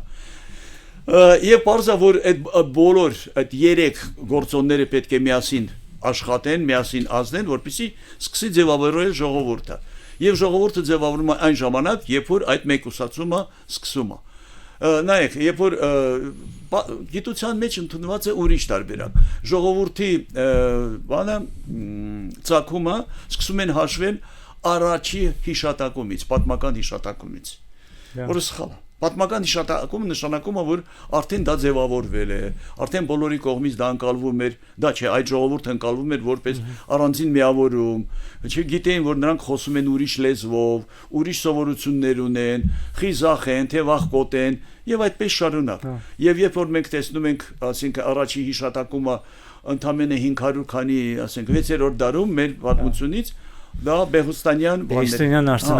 արձանագրությունն է, որը որ դե քիչ է, էլի, շատ քիչ է դա։ Շատ քիչ է, քանի որ ոչ գենետիկայի տեսակետից, ոչ հնագիտության տեսակետից, նույնիսկ պատմության էլ, քանի որ նո աստիճանաբար նոր աղբյուրներ են բացվում, նի հայտ են գալիս եւ պարզ է որ դա պետք է շտկվի։ Եվ բայց մեր տեսակետից մենք ունենք այդ հնարավորությունը եւ ունենք հնարավորություն բանի օգնությամբ հնագետների, այսինքն վերցնելով պեղած նյութը, այսինքն ոսկրանյութը թաղումներից մենք տեսնում ենք, որ հայկական ուրեմն գենոֆոնդի ձևավորումը, գենոֆոնդ, ես խոսում եմ միայն գենետիկայի տեսակետից, սկսել է մոտավորապես 6000 տարի առաջ։ Եվ դա այն հոդվածն է, որտեղ հեղինակները տարբեր պետություններից են։ Դա մենք չենք նստել հորինել եւ գրել։ Տարբեր պետություններից, ընդհանուր միջև բան Հարավային Կորեա, Իռլանդիա, բան Ռուսաստան, Էստոնիա, տարբեր, որ դա մի կողմից ուղղակի մենք ներգրավել ենք շատ լավ մասնագետների, առաջատար մասնագետների, մյուս կողմից, ակամա ձևով կարելի ասել, քանի որ դա ցանկություն չի եղել։ Մենք նաև ցույց ենք տալիս դրանով, որ սա վստահելի, սա օբյեկտիվ տեղեկություն է, օբյեկտիվ աշխատանք է եւ արդյունքներն են օբյեկտիվ։ Իսկ բարձր որ մենք նաեւ ունեցել ենք, քանի որ մեր երկիրը, այսինքն ոչ թե երկիրը, մեր տարածքը շատ այսպես ակտիվ խաչմերուկ է եղել տարբեր միգրացիաների, բարձր որ ներխուժումներ եղել են։ Եվ այդ ներխուժումները բարձում է որ բրոնզե դարում եղել է մի հատ մեծ ներխուժում, բայց այդ դրանից հետո, այսինքն մոտավորապես 4000 տարի մենք մնացել ենք համարյա անփոփոխ։ Եվ այսօր մեր գենետիկական կառուցվածքը օգտագործում է որպես այդ պրոքսի բառը այսօր շատ է տենց բան դարձել, այսինքն որպես օրինակ, որպես նմուշ, որպես համեմատություն, պրոքսի այն ժողովրդի այն կառուցվածքի հետ, որը որ տիրել է մեր տարածաշրջանում, ասենք 4000 տարի առաջ։ Մնացած ժողովուրդները այս կամ այն կերպով, այս կամ այն, ասենք, ինչ որ պատճառներով խառնվել են կամ անհայտացել են, ծրվել են, փոշիացել են եւ ձուլվել են։ Հա, իսկ ի՞նչն էր գաղտնիքը, բաններ, աշխարհագրություններ, մեր գաղտնիքը։ Դա էլ շատ կարևոր հարց է։ Նայեք, որ ժողովուրդն է ի վիճակի պահել իր ինքնությունը, գենետիկական ինքնության մասին է խոսքը, այսինքն իր կառուցվածքը առանց որևէ էական ազդեցության արտաքին։ Այն ժողովուրդը, որը արդեն ունի կայացած, զարգացած, լավ արտահայտված ազգային ինքնություն։ Եթե մենք կարդում ենք երբ կարդում ենք մեր ուրեմն պատմիչների աշխատանքները, մենք տեսնում ենք, որ հայ կանայք գերադասում էին իրենց անդունդը գցել, բայց չփախցվել, ասենք, մոնղոլների կողմից եւ այլն։ Այսինքն մենք մեր գենոֆոնդը այսօր այդ աշխատանքն է կատարված էլի մեր գործընկերների հետ միասին, մեր գենոֆոնդը գրում է ընդամենը 0.5% արտաքին ազդեցության հետքեր։ Դա շատ քիչ է։ Մեր հարևանները, մենք վերցնենք, ասենք, դեպի արևելք, մոտավորապես 11-12%, չնայած իրենք շատ քիչ են ուսումնասիրում գենետիկորեն իրենց, այնտեղ կա երևի ինչ-որ քաղաքական ինչ-որ բաներ կան, հանգամանքներ կան, բանում ատրպատականում տղամարդկանց, այսինքն հայրագծային գենետիկան, որը ժառանգվում է միայն ուրեմն տղամարդկանց եւ փոխանցվում է տղամարդկանց ուրեմն ճանապարհով, մոտավորապես 12% է, դա մեր աշխատանքն է, իմ ասպիրանտի աշխատանքն է։ Իսկ մենք ոնց որ կղզիացած առանձին, բայց վրացիներն էլ են նույն ձևի, մենք միակը չենք։ Ասենք Իրանի այդ կենտրոնական մասն էլ է նույն ձևի, նրանք էլ են խուսափել այդ ազդեցությունից, որը շատ կարեւոր է, այսինքն մենք կարող ենք նաեւ տարբեր հարցերի պատասխանենք։ Եվ այդ հարցերի պատասխանները այսօր այդպիսին են, որ նրանք բնորոշ են միայն եւ միայն այս ոլորտին, գենետիկային, այսինքն յուրահատուկ են։ Եվ դա գործիք է։ Բոլոր հարցերին, այսինքն վերջնական ամփոփիչ ձևով պատասխանել գենետիկան ի վիճակի չի։ Հա, ես չգիտեմ, այս հարցը ուզում թե չտամ, որովհետեւ չգիտեմ, արդյոք գենետիկան դա պատասխանում է, դրան լեզվաբանությունն ավելի շատ պատասխանում։ Մի վարկածներից մեկն էլ կա, չէ՞, հանդեվրոպական նախահայրենիքի վարկածը, արդյոք ես տարածաշրջանում ա եղել թե չէ, չգիտեմ։ Հա, դե այդ ուղղությունն էլ է շատ արագ տեմպով զարգանում, համարյա ամեն տարի, առնվազն 3 տարին, 2 տարին մեկ, այսինքն շատ լավ հիմնարար հոդվածներ են լույս տեսնում, բայց այսօր կարծես թե եկել են ինչ-որ մի կոմպրոմիսի են եկել, որ լեզուն ծագել է այս տարածաշրջանում եւ այստեղ շրջապտույտ է կատարել եւ նորից վերադարձել է այստեղ։ Հեռացել է դեպի հարավային Ռուսաստան, Ուկրաինա, Տապաստան, նորից վերադարձել է։ Հա, հավանական է։ Ուղղակի բանը այդ բնույթի աշխատանքները պահանջում են մի քիչ ավելի ներկայացչական, ասենք, նյութ։ Նյութի բանը պետք է լինի ավելի հարուստ պետք է լինի։ Նյութի բանը ծավալ է, ծավալ ասենք, բազմազանությունը եւ աշխարհագրությունը պետք է ավելի ներկայացչական լինի։ Ես նաեւ հույս ունեմ, որ միգուցե տեխնոլոգիաները, որովհետեւ հա նյութը կարող է լինի, բայց նյութը ձեր ասածի նման այնքան վնասված լինի, որ շատ դեպքերում նույնիսկ կիրառության համար պիտանի չլինի։ Միգուցե հիմա ավելի նոր տեխնոլոգիաները, ինչ որ նոր զարգացումները թույլ տան ավելի խորը գնալ կամ ավելի նյութի հետ կապված ավելի հեշտությամբ։ Շատ դիտելա ճիշտ է։ Օրինակ բերեմ առարկայական լինի, որ բարձր լինի։ 2002 թվականին տեղի ունեցան երկու շատ կարևոր գիտաժողովներ, ես ներկայ էի արտասահմանում էր, մեկը Իսրայելում էր, մեկը ուրեմն բանում Պորտուգալիայում էր, եւ այնտեղ նստած են ամենա այդպես առաջատար լաբորատորիաների ներկայացուցիչները, ղեկավարները, երիտասարդները եւ այնտեղ այդպես որպես համոզմունք, որպես գիտեմ արդեն օրենք խոսում էին նրա մասին, որ 100,000 տարվա վաղեմությունից խոր նյութը անհնարին է գենետիկորեն ուսումնասիրել կամ շատ դժվար է խուսափել աղտոտվածությունից։ Այսինքն, բայց այսօր դրանք բոլորը լուծվել են այդ հարցերը։ Այսօր արդեն մենք ունենք մոտարապես ավելի քան 400,000 տարվա վաղեմություն ունեցող ոսկորների, մարդու ոսկորներից ստացած գենետիկական նյութ։ Ես վաղը համոզված եմ, բարձա դա կախված է նաև պայմաններից, ինչ մթնոլորտում, ինչ պայմաններում է մնացել, ասենք այդ ոսկրանյութը։ Եթե դա ճահիճում է եղել, դա շատ լավ է, եթե դա եղել է, ասենք, ինչ որ մի քարանձավում, որտեղ որ չի լուսավորվել, այսինքն արևի ճառագայթները չեն փչացել, չեն վնասել դնթն եւ այդպես շարունակ տարբեր, այսինքն նպաստավոր գործոն, այսինքն վնասակար գործոններ տեղի չեն ունեցել, չեն ազդել։ Հա, մեկ էլ ես ուղղակի նաեւ էլի գիտեմ, որ մեր լսողների մոտ շատ դիտողների մոտ նաեւ շատ հարց է դա կառաջացնի, բայց մենք փաստացի որ խոսում ենք այդ գենետիկ շարունակականության մասին, մենք խոսում ենք այս տարածքում ապրող մարդկանց գենետիկ շարունակականության մասին։ Այսինքն նման հատկանիշ ազգային պատկանելիության հետ կապելը դա սխալ է, այսինքն չկա որոշակի գեն, որը բնորոշ է այս կամ այն ազգին, չգիտեմ, թուրքական գեն, իտալական գեն, մեքսիկական գեն կամ հայկական գեն ասածը չէ, մենք նույն մարդկային տեսակն ենք, ուղղակի որոշակի տարածքում ապրելով մենք կուտակել ենք նույնանման մուտացիաներ,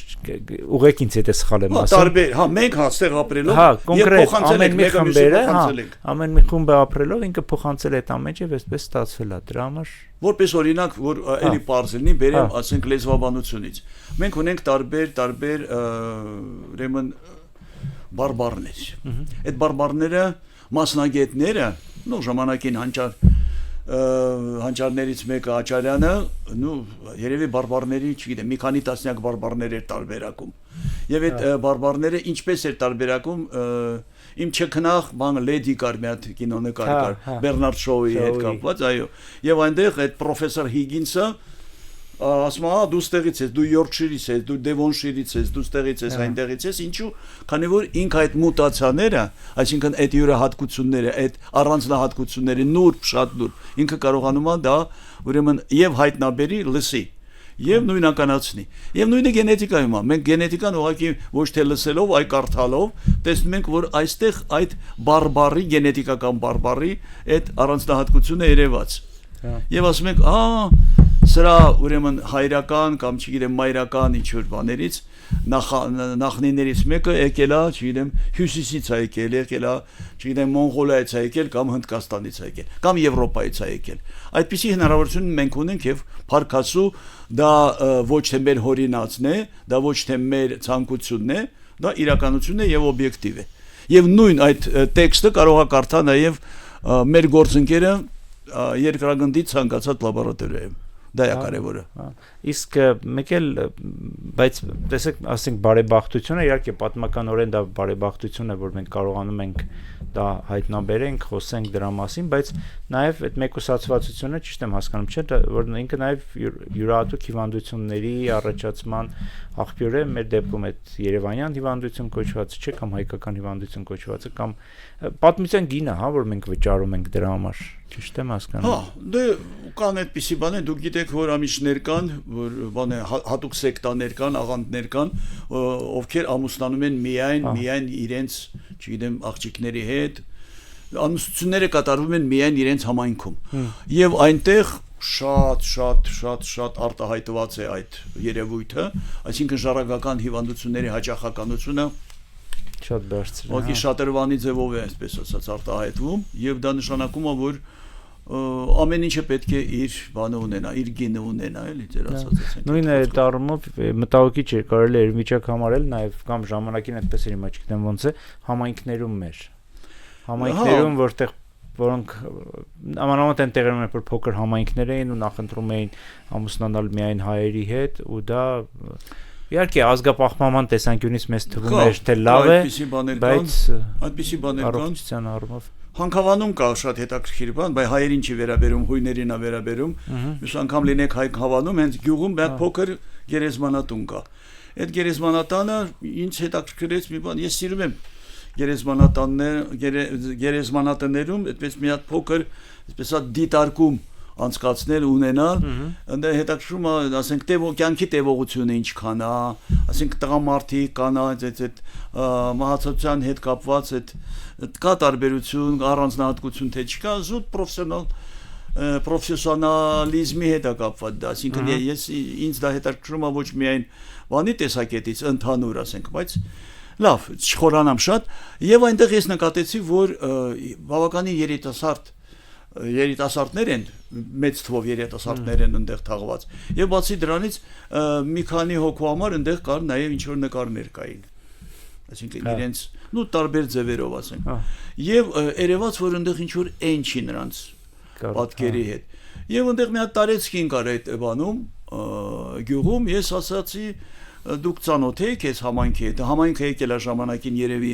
100 տարի առաջ բան, հետո իրենք մեկուսացված ձևով ապրել են, սովորաբար այդ տեղափոխման ժամանակ ոչ պատահական ձևով են տեղափոխում, դա էլ պետք է հաշվի առնենք, որ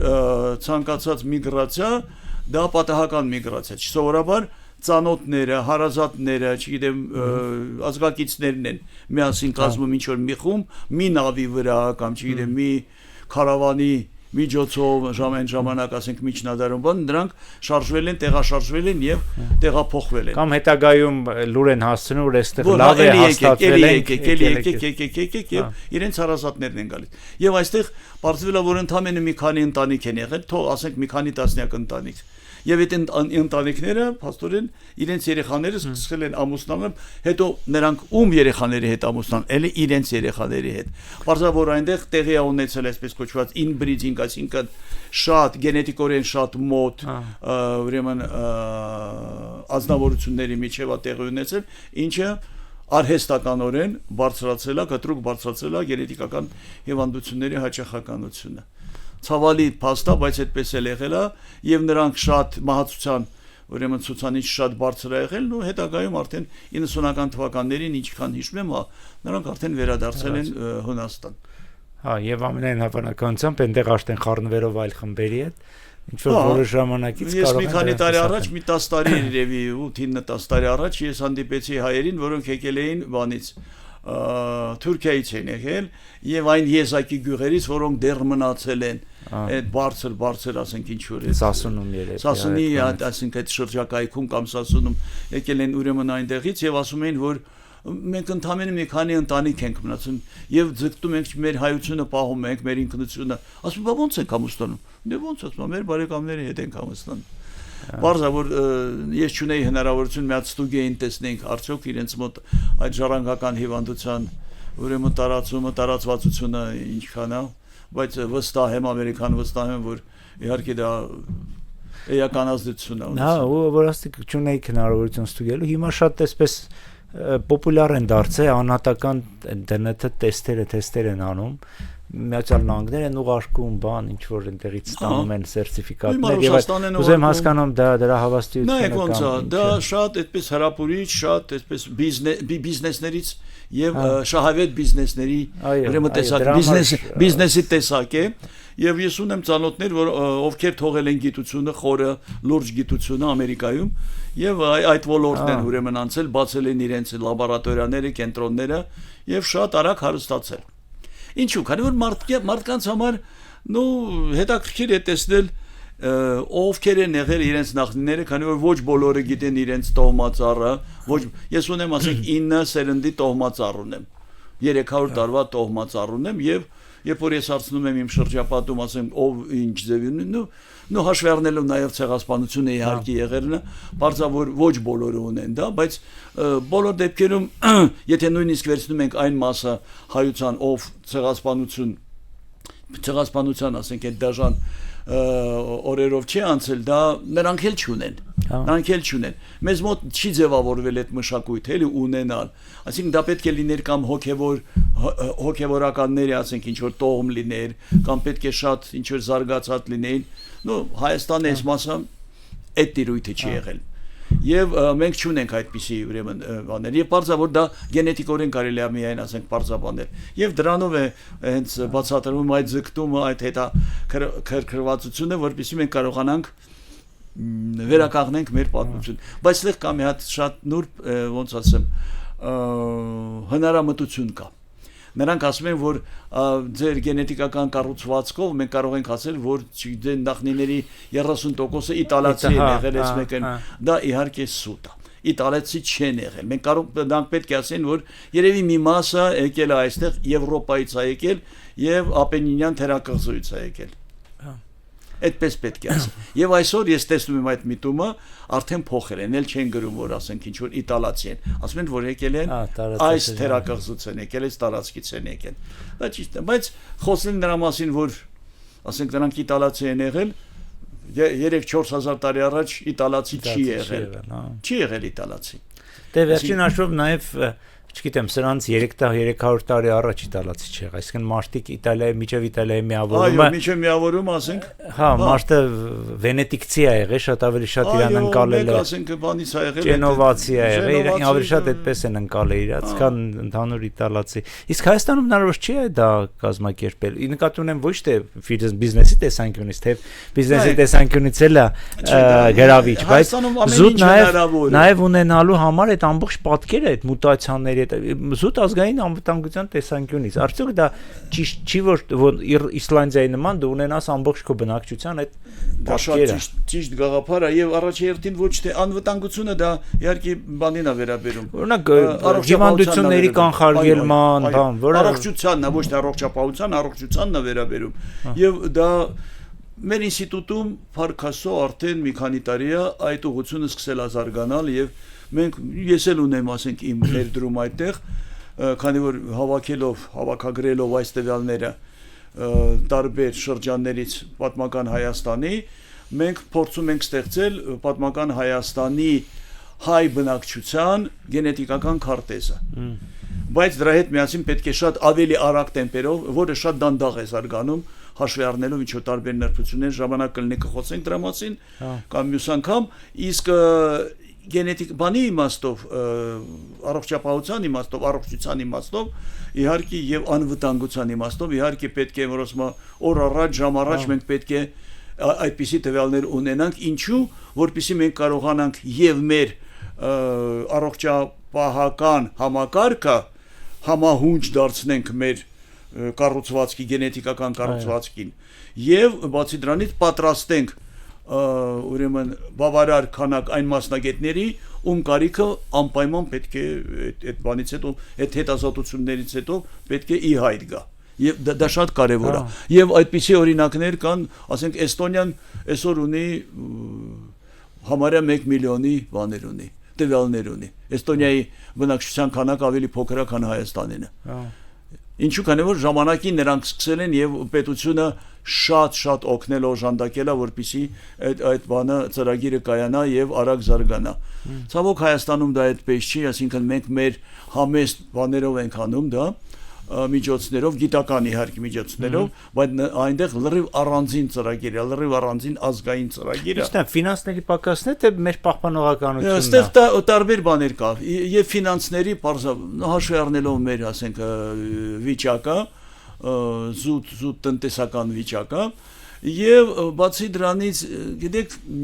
մեր մեծահարուստներն էլ պատրաստ չեն դեռ օգնեն այդ հարցում, այնքան էլ կիրթ չեն բանի տեսակետից, ընկալման տեսակետից, որ հասկանան, որ դա նաև իրենց համար է օգուտ, ոչ միայն որպես գովաստ, որ իրենք օգնել են, չգիտեմ, մեծենատ են եղել եւ այլն, այլ նաև որ առողջ ազգը նաև արագ է զարգանում եւ նպաստում է իրենց բիզնեսի արագ զարգացմանը։ Այդ կապը շատ դժվար է ոմանց մոտ բանանում ձևավորվում էլի, այդ շղթան այդպես մի օղակիչ չէ էլի։ Հասկանալի, իսկ էլի կներեք քիչ բանա, բայց այդ նաև ինչ ասեցի պահպանողական ենք, մարտիկ մի տեսակ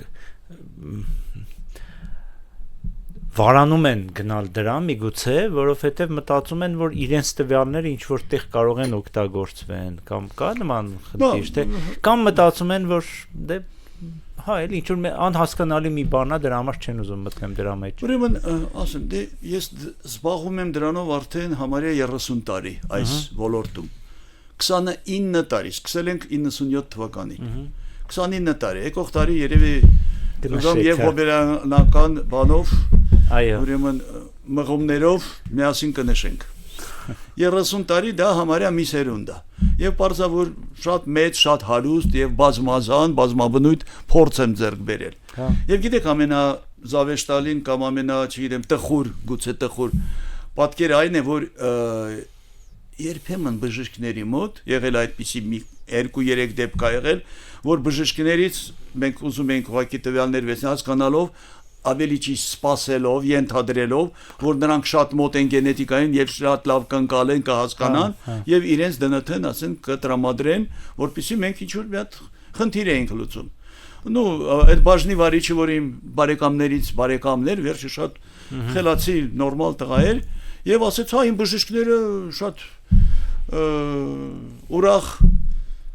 կլինեն, որպեսզի իրենց լուման, բայց երբ որ ես մտա բժիշկների սենյակը եւ ասեցի, ինչ որ մեկը վերկացավ, մեկ որ մեր տվյալները օգտագործեն, ինչ որ բանը գենետիկական զենք հայերի դեմ պատրաստելու համար, ասեցի տղաներ, շնորհակալություն, ձեր տգիտությունը թող մնա այդ մակարդակին, ասեցի, գնացեք, կարդացեք, դուք մեղավոր չեք, որ ինստիտուտում գենետիկա չեք անցել եւ բայց մեղավոր եք, որ առ այսօր դուք չեք զարգացել, չեք կարդացել։ Եթե որևէ մեկը ունենա ցանկություն հայերի դեմ գենետիկական զենք կառուցի, որը անհնարին է, բայց ենթադրենք, որ հնարավոր է, ինքը այդ տվյալները կհավաքի 2 միլիոնանոց Կալիֆոռնիայում։ Այ ոչ թե Հայաստանում, հասկանում եք։ Եվ նույնը Ռուսաստանում էլ կա մտավախություն, որ հա ռուսների դեմ գենետիկական բան պետք է։ Ռուսների այսօր մի քանի միլիոն ռուս է ապրում, եթե տասնյակ չլինի, լավ, մի քանի միլիոն ռուս է ապրում, այդ ռուսներից կհավաքեն այս կամ այն կերպով, քողարկված ձևով։ Կարող են հավաքեն, չէ՞։ Ով կխանգարի։ Եթե նման նպատակադրում կա, արյունով են, հա, արյունն է։ Նո, արյունն է, թուքն է, մազն է, չգիտեմ, մեզն է, ինչ ուզեք։ Ցանկացած կենսաբանական նյութ, ցանկացած։ Այսօր կարելի է մեր նախնիների գենետիկան վերականգնել նույնիսկ առանց ոսկրանյութի։ Եվ մենք պատրաստում ենք այդ քայլին։ Այսինքն դու այն հողի մեջ, այն ապարների մեջ, որի վրա որ ապրել է մարդը 20000 տարի, 50, չգիտեմ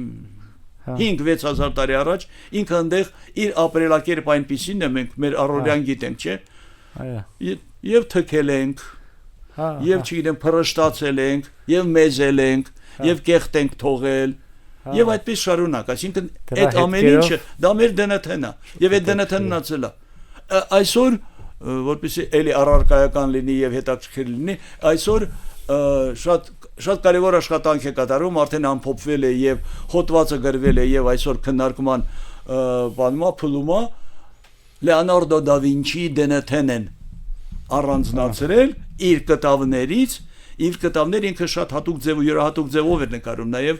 ուներ ինչ որ մի տեխնիկա ֆումատո էր կոչվում, այսինքն այնտեղ այսպես բաներ թողում, ոնց որ մշուշ էր թողում, մատով էր անում, ձեռքով էր անում եւ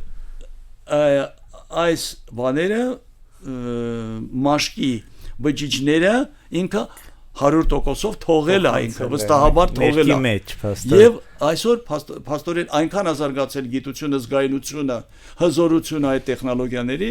որ կարելի է բանալի եւ համեմատել, քանի որ նույն ուրեմն հայրագծային ուրեմն ճանապարհով այսօր կան մարդիկ, ովքեր Լեոնարդո դա Վինչիի հայրական գծով իրենց բարեկամներն են, ազգակիցներն են։ Այսինքն դու կարող ես նաև ապացուցես այդ Y քրոմոսոմ, որ սա իրոք վստահաբար սա Լեոնարդո դա Վինչիի ուրեմն գենետիկական նյութն է։ Հա, դրա հետ կապված ես էլ մի բան կաշտացի, Միջնադարյան էլի որպեսզի մեր լսողները հասկանան ինչ մակարդակի է ասե տեխնոլոգիան, որ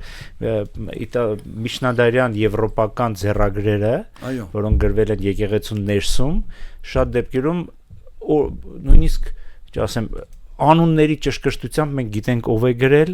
մենք գիտենք երբ է գրել, նույնիսկ տարին եւ ամիսը կարելի այդ ճշգրտության կարելի է գտնել, որովհետեւ այդ տեքստը, որը թանակով է գրվել, թանակի մեջ, թանակը թաթախելու հանելու ընթացքում նաեւ մեր, չգիտեմ, այդ մաշկի փոշու բջիջները փոշու հետ խառնվել են այդ թանակի հետ եւ գրվել է։ Երբ որ համեմատում են այդ թանակի մեջի եւ հանում են այդ մարդիկ, ովքեր որպես հոգեվորականներ թաղվել են այդ նույն եկեղեցիներում, հստակ կարելի է այդ անցկացնել բանը, գիծը թե ով որտեղից է, ով ինչ է։ Ամեն ինչ գնալով ավելի հրաշքներ են, ավելի մեծ անսպասելի հրաշքներ են տեղի ունենալու։ Հա, ես էտա մենք այսպես տրամբանական բերեցինք մեր զրույցի ավարտին, ապագան, հա, այդ ապագան երևի իրոք շատ խոստումնալից է ձեր գիտաճյուղի եւ դուք գործում եք հիմա մոլեկուլյար մոլեկուլային կենսաբանության ինստիտուտի լաբորատորիան, հա։ Լաբորատորիան, հա։ Լաբորատորիան այսօր մենք գործ ունենք ոչ միայն մարդու գենետիկական պատմության, այլ նաեւ մեր, չգիտեմ, բնաշխարհի դա վերաբերում է եւ բույսերին եւ չգիտեմ, առաջի հերթին իհարկե կենդանիներին մենք ի վիճակի ենք վերականգնել գենետիկական մեթոդներով կամ մոլեկուլային մեթոդներով վերականգնել մեր պատմությունը տարբեր կտրվածքներով իհարկե աշխատելով եւ կենթանաբանների հետ միասին եւ հնագետների, հնաբանների հետ միասին Հա, եւ դա շատ արդյունավետ է, որովհետեւ գիտության մեծ հայտնագործությունները վերջո կատարում են տարբեր գիտությունների արանքում, այդ հատման կետում միասին։ Այստեղ մի բան է ուղղակի առաջ գալիս, որ մենք պետք է արդեն հաշվի առնելով այդ հանգամանքը, այդ պահանջը նույնիսկ, մենք պետք է համասարաններում արդեն, եթե դու կենսաբան ես, դու պետք է, եթե դու կենսաբան ես, գենետիկայով ես զբաղվում, դու պետք է նաև երկրաբանության հիմունքները պետք է հասկանաս, իմանաս։ Եթե դու պատմաբան ես, դու պետք է գենետիկայի գոնե այսպես բազային հիմունքներ, բազային ասենք գիտելիքներն էլ պետք է ձեռք բերես, պետք է դասավանդեն կամ ասենք ինչ-որ մի ձևով պետք է քեզ դա հասնի, էլի։ Եվ ոչ միայն քո կամքով, այլ դա նաև պետք է լինի բանում։ Պետք է լինի դա ծրագրի մեջ պարտադիր, հա, պարտադիր։ Մենք այսօր փառքասու Հայաստանում արդեն ձևավորվում է, իր ժամանակին սրանից 20-30 տարի առաջ Եվրոպայում արդեն դա կար։ Այսինքն մարդ ավարտում էր գենետիկան որպես բան, բակալավրիատ էր ավարտում, իսկ մագիստրոսականը ինքը գնում էր արդեն մաթեմատիկա էր սովորում։ Այսինքն կամ ասենք բաների հետ կապված, մոդելավորման հետ կապված, ինչու՞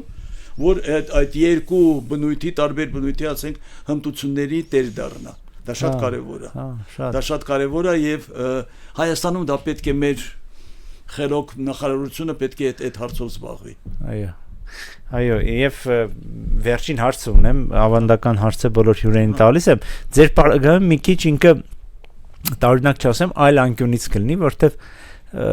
դուք վերջին հաշվով բնագիտական, հա, գիտությունների ներկայացիչ եք եւ ես մի այսպիսի հարց ունեմ, որ բոլոր հյուրերին տալիս եմ, որ ինչու համար է պետք հասարակագիտությունը, ինչու զբաղվել հումանիտար, ինչու զբաղվել սոցիալական գիտություններով, որտեվ հիմա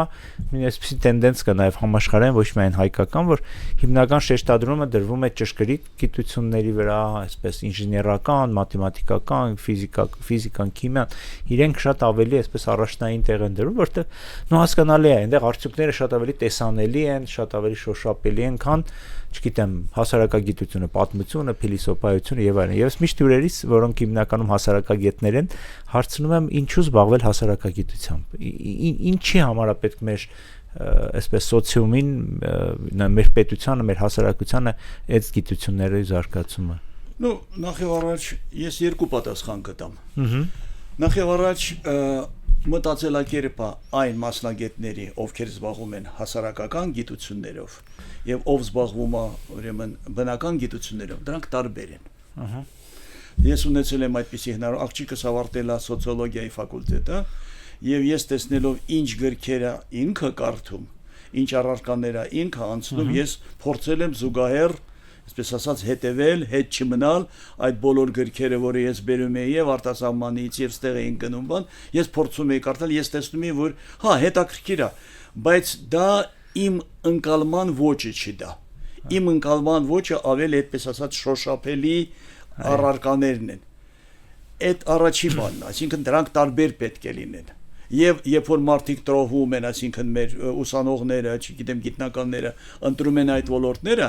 դա շատ ճիշտ մոտեցում, այսինքն ամեն մարդը հոգեհարազատ ոլորտ է ընտրում։ Եվ պատկերացրեք, որ չգիտեմ, հակառակը լիներ, այսինքն այդ որը օժտված է այս բանով, գիտե ոչ այս տաղանդով կամ այս հակառակով զբաղվել, դա ողբերգություն է, այսինքն այդ մարդու համար։ Այսինքն դա արդեն էլի գենետիկայի տեսակետից է։ Ես որ ասում եմ, ջուրը օգտագործում եմ իմ աղացի համար, ջրաղացի համար եւ այդ առաջինը։ Երկրորդը, որը շատ ավելի խորքային է։ Չէ, ոչ պակաս խորքային է։ Դա հետեւյալն է, որ օրինաչափությունները, օրենքները, որոնք որ աշխատում են բանում հասարակական ոլորտում, դրանք շատ նման են նաև այն օրենքներին, որը աշխատում է նաև բնության մեջ, ֆիզիկական բնության մեջ։ Եվ այսօր կա այդ միտումն էլ կա։ Այսօր այդ լեզվի ծագման հետ կապված, ուրեմն աշխատանքները կատարվում է գենետիկական մեխանիզմների հիման վրա։ Այդ մուտացիաները ես որ խոսեցի, այդ մուտացիաները նույնը ուրեմն վերագրում են լեզուներին եւ օգտագործելով նույն մոտեցումները մաթեմատիկական, վիճակագրական, մոդելավորման մոտեցումները, որը ի սկզբանե կիրառվել է միայն եւ միայն գենետիկական ոլորտում եւ այնտեղ է։ Եվ այսօր ես ուղղակի համոզված եմ եւ տեսնում եմ մասնագետները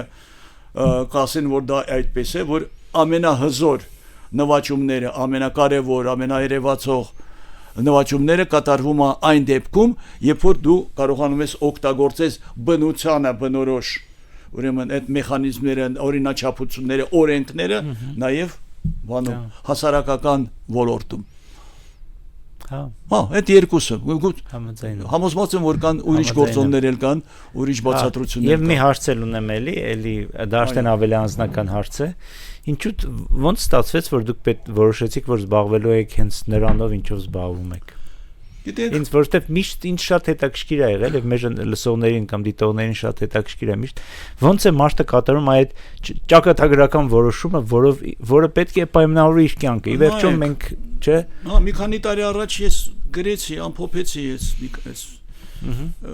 25 տարի արդեն ինչքան էր, հա, բանը այդ իմ աշխատանքի ուրեմն արդյունքները եւ այնտեղ ես կապեցի եւ այդ գիրքը նվերեցի իմ տատիկի հիշատակին, ով անունը Շուշանիկ էր, եւ տատիկս հետաքրքիր կին էր, ինքը շատ մարդամոտ էր, բոլորին մեր հայկական թաղամասում, ես Գանձակում եմ ծնվել, ինքը բոլորին ճանաչում էր, հայկական, բոլորին ասած մեծամասնությանը ճանաչում, հատկապես իր հասակակիցներին, ինչու՞ ինքը նախ եւ առաջ գրագետ էր, մեր տարածաշրջանում համասարաններ չեն եղել, եթե եղել են գլաձորը բանը, որը հերո են եղել, ասենք, եւ հատուկ ինչ-որ խավի համար են եղել, ինքը ավարտել էր ծխական դպրոցը, այսինքն 4-ամյա կրթություններ գրագետ էր եւ շատ լավ գրում էր այն հին ձևով եւ ես հայերենը սովորել եմ առաջի հերթին, իրենից եմ սովորել եւ մեկ-մեկ տեսնում եմ, որ իմ ձեռագիրը շատ նման է իմ տատու ձեռագրին նաեւ, այսինքն ժառանգել եմ արդեն ոնց են ասում, դա մշակութային ժառանգման ձևով ես դա ժառանգել եմ եւ ինչներ ինքը ինձ ձեռքից բռնած ինձ տանում էր, չգիտեմ, բարեկամների, հարազատների, չգիտեմ, հերրու բարեկամների, իր համար հերրու բարեկամը շատ մոտ բարեկամ էր, այսինքն հերրու բարեկամ հասկացողություն չի կար բոլոր եւ ես ունեցել եմ հնարավորություն ծանոթանալ իմ տատու քերու հետ, պատկերացրեք, ես շփվել եմ իմ հասակակիցների հետ, իմ ծնողների, իմ տատու եւ իմ տատու քերու 4 սերունդ, ով կարող է այսօր հպարտանա այսօր, որ 4 սերունդների հետ 4 ձեզանից առաջ մի քանի սերունդ է ձեզանից 3 սերունդ նաև ինձնից առաջ ես շփվել եմ իր մորաքրոջ հետ գյուղում եւ դա գիտեք ինչ ազդեցություն է դեռ որ ասում եմ չի կայացած չի հասունացած չգիտեմ աշխարհի վրա քո հոգեկան աշխարհի վրա եւ գուցե դրանով ես չգիտեմ շատ դժվար է եւ չեմ կարծում որ ձեր հրավիրված ուրեմն հյուրերը հստակ պատասխանում են որն է եղել ասենք այդ մղող պատճառը որն է եղել դրդապատճառը շատ դժվար է գուցե դա էլ է բանալել եւ բացի դրանից նու չգիտեմ երևի շատ դից հատուկ տաղան չեմ ունեցել որ ասեմ հա հենց մանկուց մաթեմատիկա եմ սիրել եմ ամեն ինչն եմ սիրել ասենք եղել եմ այդ օրինակելի լավ բարձի ասենք բանից աշակերտներից որը մեդալով դպրոց ավարտել է եւ այլ եւ վերջին ավարտելուց հետո մտածել բա որտեղ ընդունվեմ ինչ դառնամ երևի այդպես վերջով հանգել եմ ասենք մարդաբանությանը որտեղ որ ամեն ինչ կա եւ կար եւ հնագիտություն կար եւ անատոմիա կար պատկերացեք ոչ մի ֆակուլտետ ոչ մի բան մասնագիտություն չունի այնքան բազմազան ուրեմն կրթություն ինչպիսին եղել է ասենք մեր ամբիոնին որտեղ ես սովորել եմ Մոսկվայի համալսարանը մենք բժիշկների նման ասենք սովորել ենք բանը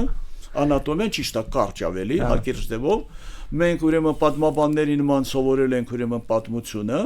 մենք հնագետների նման հնագիտությունները տեխնոլոգիաները բանը սովորել ենք մենք ուրեմն երկրաբանների նման սովորել ենք այդ բոլոր շերտերը, բոլոր էրաները եւ այլը եւ նկարչություն ենք սովորել մենք սովորել ենք ասենք ինչպես ասենք չգիտեմ ինչպես հավաքել այս կամ ասենք նյութը տարբեր ձևերով ասենք գնացել նյութաբանությունը եւ երևի թե նաեւ սովորել եք շատ լավ փիլիսոփայությունը մարքսիզմ-լենինական դու այդ եղել ասենք այդ դիալեկտիկականը ասենք դա լավն է եղել շատ լավ դրված է որ պետք է մարդիկ ժամանակին եղել է եւ նույնիսկ եւ կախված է եղել նաեւ ով է դասավանդել հա ես դա որպես դրական բան եմ իմացել այո ես եմ դրական ասում դիալեկտիկ մատերիալիզմը շատ լավն էր այդ պատմական մատերիալիզմը ուղղակի դա մաքուր քարոզչություն էր տալիս է բան է դիապազոն է տալիս մտածել եւ ափսոսում եմ որ Հայաստանում դա փաստորեն իմաստազրկվեց ոնց որ թե դա իմաստազրկվեց եւ ասել փիլիսոփայությունը չկա պետք է լիներ բայց նորացված ձևով պետք է լիներ դա պետք է լիներ այսպես փոխված ձևով պետք է լիներ համապատասխան ձևով փոխված չեղավ մենք ավելի շատ կորցրեցինք երբ որ համեմատում ենք դե արդեն դա ուրիշ զրույց է իհարկե այս վերջերս էլի կատարվեց հետազոտություն շատ լուրջ հետազոտություններ հետևում եմ ես դրանց եւ պարզվեց որ այս նոր սերունդը ցավոք հետ է մնում իր ինտելեկտուալ զարգացման ասենք այդ մտավոր զարգացման ուրեմն տեմպերով քանի որ շատ այսպես կլիպային մտածելակերպ է ձևավորում այսինքն խորանալու հետ կապված չունեն ոչ թե հնարավորություն չունեն ունակություն այսինքն խորանալ մաթեմատիկական խնդիրը հասկանալ կամ ասենք ինչ որ մի հատ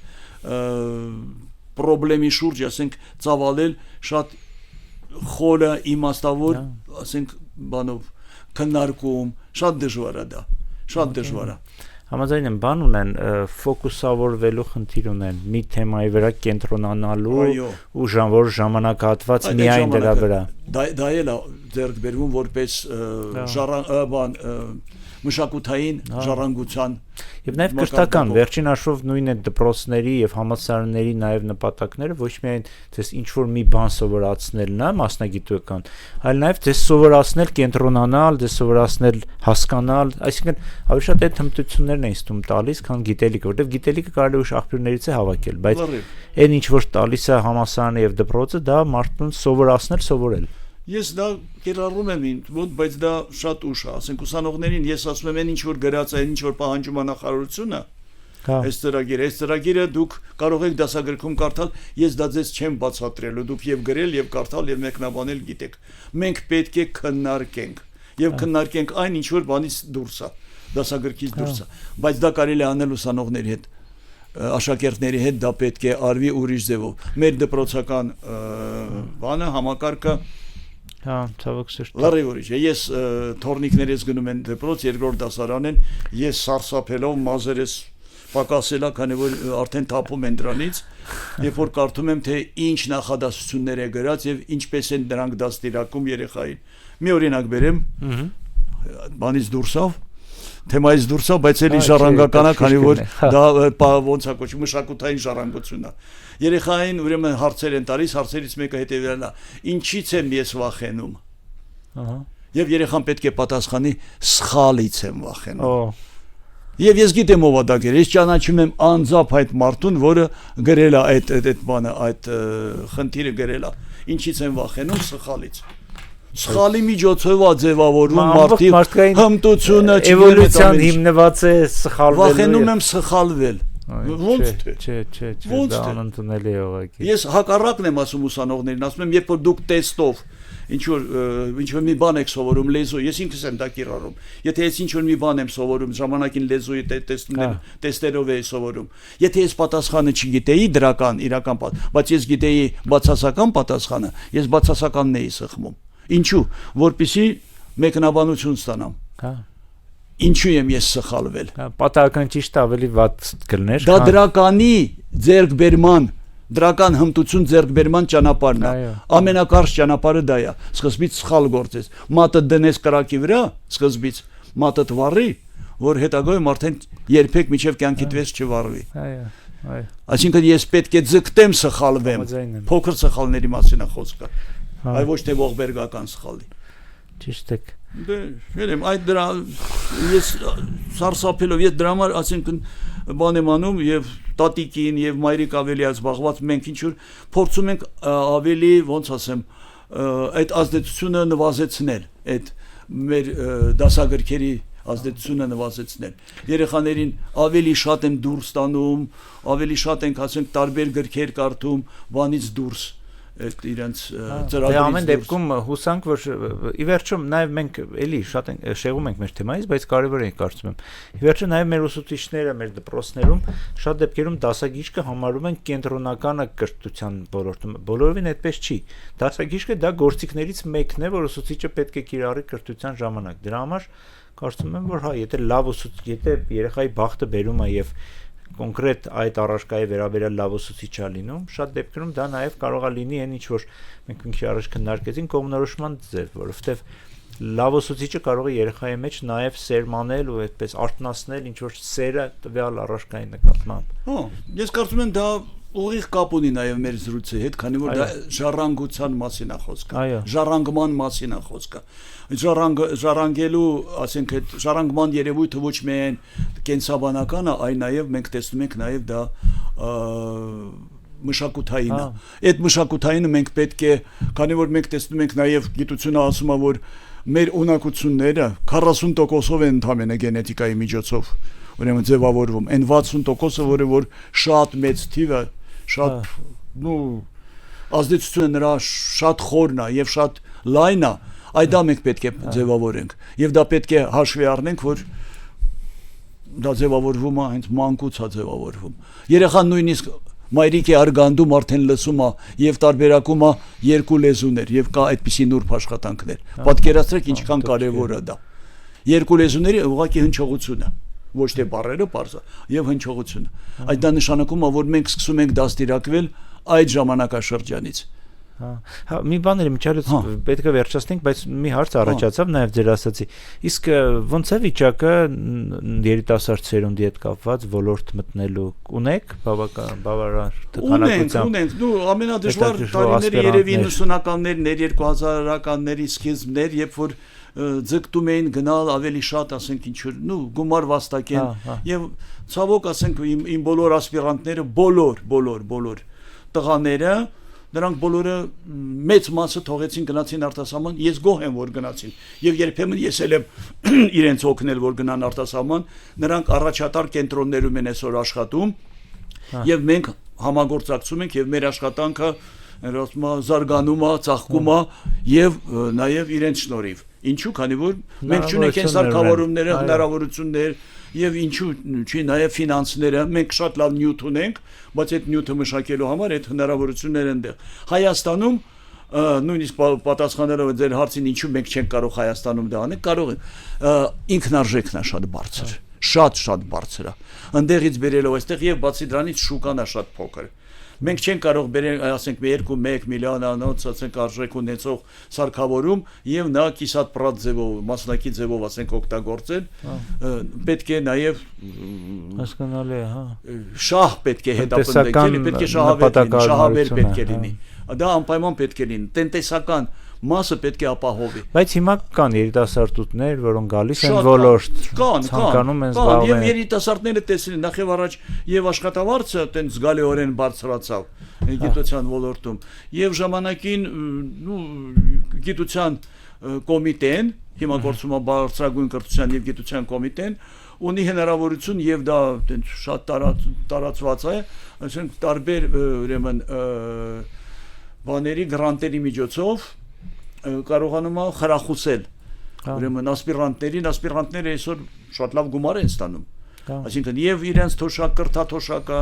եւ աշխատելով եւ թեմաներով ուրիշ գրանտերով նույնիսկ արտասահմանյան գրանտերում շատ լավ գումար, այսինքն եւ Հայաստանում մնում են։ Իրոք, են որ ասում են պետք է դրականը միշտ ասենք, հա, վերջի տարիներին գիտպետկոմի այդ աշխատանքը, բայց կուզեմ նորից շեշտեմ ու այդ անպայման բան, Հայաստանում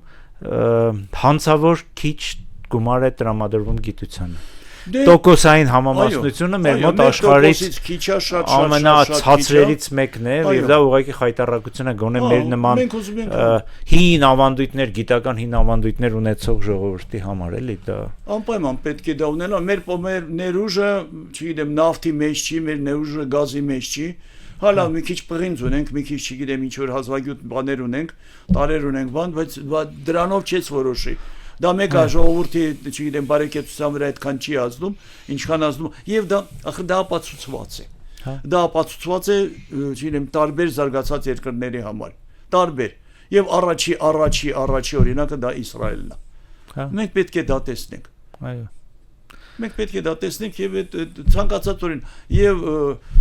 դպրոցների թեման ուղղակի ամփոփելով պետք չի, չգիտեմ, ինչ որ նոր բաներ հորինել, ամեն անգամ փոխել, կան շատ լավ օրինակ։ Վերցեք այդ շատ լավ օրինակը, անօթաչու սարքում մենք արտասահմանից բերում ենք, ասում ենք, ուզում ենք ինչու, քանի որ նրանք շատ ավելի առաջատար են եւ մենք ուզում ենք որ ուղղակի թռիչքային ձևով մենք էլ սկսենք արտադրենք դա։ Իսկ ինչու չի ընդօրինակել, ասենք այն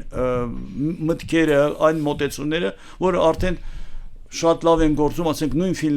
Ֆինլանդիայում շատ լավ համակարգ է ձևավորվել, դպրոցական համակարգ է։ Ինչու չի ներմուծել եւ այստեղ, չգիտեմ, տարածել։ Ինչու՞ չի անպայման պետք է լինի այդ կիսատ-պրատ այդ դասագիրքը պետք է լինի, անցնենք, քննադատենք, նորը գրենք, քննադատենք, եկեք լավը բերենք, լավ ձևով եւ մոտեցումը։ Մեր պայմաններին իհարկե։ Չգիտեմ, ես դժգոհ եմ։ Հա, բանը առաջի դասարանի ոչ ճանաչ, ասենք երեխաների համար այդ դասագիրքը լավն էր, այլ լավն էր։ Բայց դրանից հետո երբ որ սկսում են արդեն այդ խրատական, այդ խրատների հետ կապված ինչից վախենալ, ինչից հպարտանալ եւ այլն, չի կարելի դա ասենք թույլ տալ ոչ համապատասխան մասնագիտություն ունեցող անձին, անունը ես չեմ տալիս, գիտեմ, ինքը ոչ մանկավարժ է, ոչ էլ լեզվաբան է։ Բանը բնական գիտությունների ներկայացուցիչ է եւ դասագիրքը ինքն է գրում։ Ես դրան դեմ եմ, քանի որ ինքս զգացել եմ արդեն ինչ վնաս է դա հասցնում իմ թորնիկներին։ Եվ մենք պետք է այդ երկու հարցը ես կարծում եմ, ես ուղղակի ձեզ խնդրում եմ, հորդորում եմ, որ ավելի շատ բան անենք, քանի որ մեր գենետիկական կամ մեր ներուժը դա էլ է գենետիկական։ Մեր ներուժը հենց դրանից էլ է կախված, քանի որ 60%-ը մեր դրսևորման կապված է նաև արտաքին ազդեցության, նաև դաստիարակության հետ է կապված։ Ավելի շատ մենք դրա մասին խոսենք, քան ասենք այն ճշգրիտ գիտությունների, որ նրանք զարգանում են ինքնիստինքյան են զարգանում։ Այստեղ պետք է լինի ազդեցությունը, որը սկսում է արգանդից է սկսում։ Շնորհակալություն։ Ես էլ եմ շնորհակալ։